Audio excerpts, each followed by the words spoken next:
With Doubtnut, get instant video solutions to all your maths, physics, chemistry, and biology doubts. Just click the image of the question, crop the question, and get instant video solution. Download Doubtnut app today. The question here is, regeneration is possible in tadpoles for amputated tails and hind limbs, or jaws and eyes, or intestine, or forelimbs, right?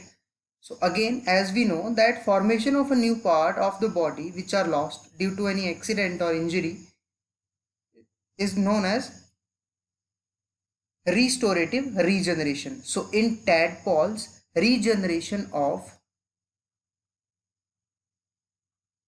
tails and